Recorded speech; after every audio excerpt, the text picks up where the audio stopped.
कौलाची बडबड उदंड गाय हानोनी फोडीन तोंड तू वेशा रांड व्याबिचारिणी रामचंद्र भगवान की जय. आणि ज्यावेळेस असणारा लक्ष्मणजीला त्या शूर्पणखेचा राग येऊ लागलेला आहे त्यावेळेस म्हणू लागलेले आहेत काळ तोंडी अशा प्रकारची तू आहेस. तू असणारे उगाच असणाऱ्या मोहामध्ये अडकवून असणाऱ्या त्या ठिकाणी प्रभू रामचंद्रांना पाडू लागलेले आहेस अशा प्रकारचं शूर्पणखाला असणारा लक्ष्मणजी बोलत आहे. श्रीरामाचे हस्तलिखित देखल्या विना घालावी हात जवळी आली या करीन घात म्हणून खरगा हात घातला. आणि असणारा लक्ष्मणजी ज्यावेळेस बोलू लागलेले आहेत म्हणू लागलेले आहेत जोपर्यंत प्रभू रामचंद्राचं जे लिखित पत्र आहे ते मी वाचित नाही तोपर्यंत असणारा मी कोणत्याच गोष्टी असणारा मान्य करणार नाही. त्यामुळं असणारा तू जर जवळ येण्याचा प्रयत्न केलास तर एका भावात असणारा तुझा घात करेल असा असणारा शूर्पणखेला लक्ष्मणजी बोलू लागलेले आहे. म्हणे मी कपाळ करंटीये सत्य न माने माझी गोष्टी श्रीराम लिखित पहा दृष्टी म्हणून पोष्टे दाखविले. आणि असणारे म्हणू लागलेले आहे शूर्पणखा असणारा किती माझं नशीब असणारा फुटकं आहे माझ्यावर विश्वास सुद्धा असणारा तुम्ही ठेवत नाहीत त्यामुळे असणारा जाऊ द्या तुम्हाला माझा विश्वास नाही ना तर बघा असणारा माझ्या पाठीवर लिहिलेलं अशा प्रकारचे असणारे शूर्पणखा लक्ष्मणजीला बोलत आहे. श्रीरामाची हस्ताक्षरे सार्थक वाचली सुमित्रे वेणी दंड धरुणी करे बलात्कारे पाडिले. आणि ज्या वेळेस असणारा प्रभू रामचंद्रांनी तिच्या पाठीवर लिहून दिलेलं होतं ते असणारा लक्ष्मणजीनं वाचल्याबरोबर तिची तशीच वेणी असणारे धरलेली आहे आणि तिच्या पाठीवर पाय देऊन असणार तिला त्याच ठिकाणी पाडलेलं आहे. मी काय कुटी कर्ण कुमारी मज झोंबोनी पाडिता पृथ्वीवर मीच पडते धरणीवरे पुरुषार्थ करी प्राणनाथा. आणि ज्या वेळेस असणारा लक्ष्मणजीनं तिच्या वेणीला धरून ओढला आणि पाय तिच्या पाठीवर दिलेला आहे त्यावेळेस ती म्हणू लागलेली आहे तुम्ही कशाला असणारा त्या ठिकाणी बळजबरी भाऊजी करायला लागलात मीच असणारा या ठिकाणी लोळते मीच असणारा धरतीवर पडते तुम्हाला असणारा कष्ट घ्यायची गरज नाही अशी शूर्पणखा बोलू लागलेली आहे. देवनी उरावरी सोष्टो नाशिका छत्रधारे सरसकटोने क्षणा माझारे राहिला तो रे शस्त्रेचे. आणि त्या ठिकाणी असणारे ज्यावेळेस शूर्पणखा खाली पडलेले आहे त्यावेळेस असणारा तिच्या असणारा डोक्यावर किंवा पाय दिलेला आहे छातीवर पाय दिलेला आहे आणि त्या ठिकाणाहून लक्ष्मणजी दूर जाऊन उभे राहिलेले आहेत. गाये उडविले कपटकन पणे क्रूर राक्षसी अति दारुण 12 हस्त एक स्थन नाके विन विक्राळ.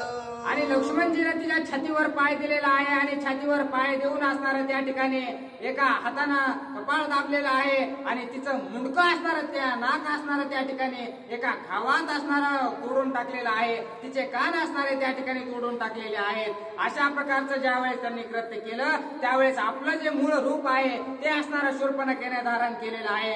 अकराळ विक्राळ अशा प्रकारचं रूप असणारं दिसू लागलेलं आहे. शंख करी सुबत फफे करीत निघे शब्द नाके विना ती विरुद्ध धरिला क्रोध स्वमित्री. आणि तिचं नाक असणारं ज्यावेळेस छाटून असणारं लक्ष्मणजीनं कापलेलं आहे आणि तिचे कानही कापलेले आहेत त्यावेळेस तिचा आवाज निघाला त्या अशा प्रकारचं करून असणारं मोठमोठ्यानं आवाज शूर्पणखा जैसे म्या केले कपटे तैसेच झाले सपाट याचा मी भरीन गोट मुका चाट पसरिले. आणि मी जशा प्रकारचं कपट याच्या सोबत केलं होतं तसंच कपट यानं माझ्या सोबत करून असणारं मला प्या करायला लावलं माझं नाक कापून टाकलं पण मी असणारं याचा समूळ घात केल्याशिवाय राहणार नाही असं शूर्पणखा लक्ष्मणजीला बोलत आहे. मूक पसरी गिळावयासे तव लक्ष्मण शस्त्र हाते हातवशी घाव घालावा जोशिशी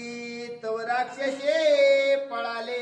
आणि मोठं तोंड असणारं त्या ठिकाणी शूर्पणखेने लक्ष्मणजीला गिळण्यासाठी केलेलं आहे आणि लक्ष्मणजीच्या दिशेने ज्या वेळेस जाऊ लागले त्यावेळेस लक्ष्मणजीने आपला धनुष्य सजून त्याला जेव्हा बाण लावला त्यावेळेस त्या ठिकाणाहून असणारे शूर्पणखा पळून गेलेले आहे.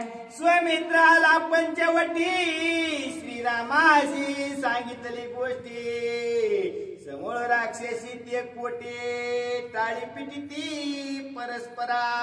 आणि ज्या वेळेस असणार हा काही वृत्तांत शूर्पणखेचा आणि लक्ष्मणजीचा घडलेला होता. लक्ष्मणजी आपल्या पंचवटीच्या ठिकाणी प्रभू रामचंद्राजवळ येऊन असताना सर्व वृत्तांत सांगू लागलेले आहेत. धन्य श्रीराम सूर्यवंशी कपटी ओळखली राक्षसी पत्र लिहिले पाठीशी ते मॅतिशी दंडिले. आणि लक्ष्मणजी म्हणू लागलेले आहेत धन्य अशा प्रकारचे प्रभू रामचंद्र आहेत.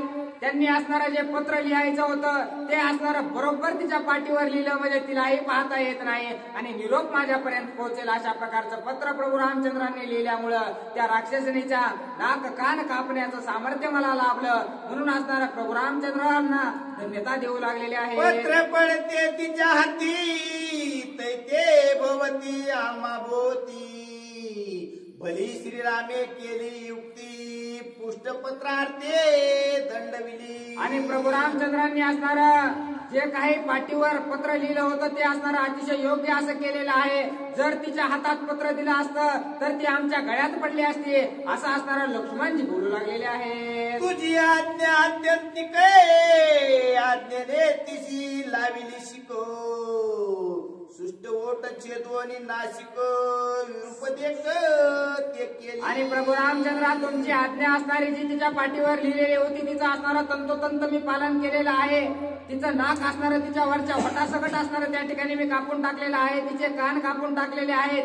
पॅक करीत असणारे त्या ठिकाणाहून ती पळून गेली प्रभू रामचंद्रा असं लक्ष्मणजी प्रभू रामचंद्रांना सांगतात. पायवडी नके दे का या लागी म्हणती शूर्पणखा सुमित्रे छेदोनी नाशिका टाकले उदका माझा रे. आणि त्याचे असणारे जे काही नख होते ते असणारं एक एक बोटाचं नख असणारं सुपा एवढालं होतं. म्हणून असणारं तिला नाव शूर्पणखा अशा प्रकारचं पडलेलं होतं. आणि त्याच शूर्पणखेचं नाक ओठ कान असणारे त्या ठिकाणी लक्ष्मणजीनं तोडून टाकलेले आहे. शूर्पणखेचे छेदिले नाक ते कीर्ती माशे निर्नाशिक अद्यापि देखती लोक आयशी सुटक दंडिली. आणि ज्या पाण्यामध्ये असणारं त्या ठिकाणी तिचं नाक ओठ आणि कान टाकलेले आहेत तिथं असणारं आता सुद्धा लोक असणारं पाण्यासाठी जातात असं एकनाथ महाराज सांगू लागलेले आहे. तिचा न घ्यावा जीव प्राण आयशी तुझी आज्ञा पूर्ण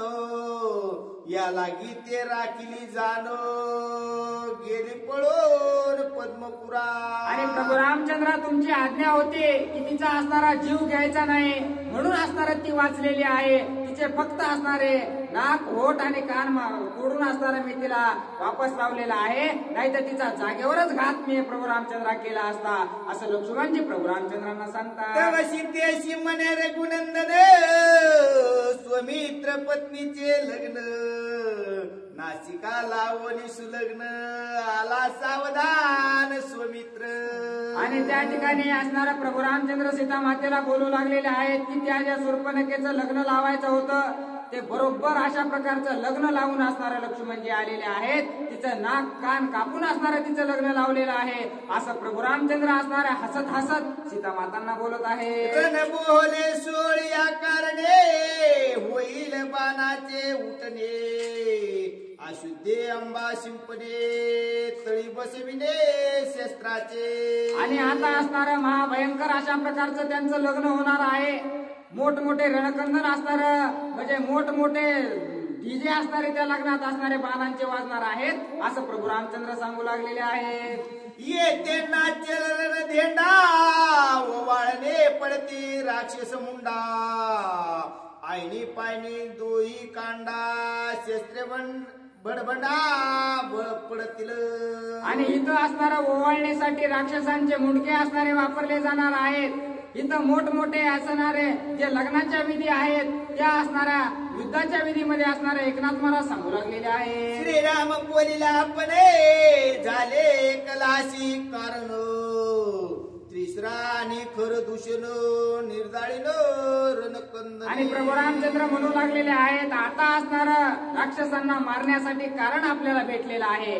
आता असणाऱ्या या शूर्पणखेच्या नादाने तिचे भाऊ सुद्धा आपल्या सोबत युद्धाला येतील आणि आता असणारा त्यांचा घात करण्याची संधी मला प्राप्त झालेली आहे. म्हणून असणारा प्रभू रामचंद्र लक्ष्मणजीला बोलतात आईशे बोलताची जाण बाहुशी आले स्फुरण करावया हरिमर्दन धनुष्यबाण उचलिले. आणि अशा प्रकारचं बोलता बोलताच असणारं अंगामध्ये स्फुरण आलेलं आहे, ताकद आलेली आहे आणि मारण्या कवा एकदा त्या राक्षसांना मारतो.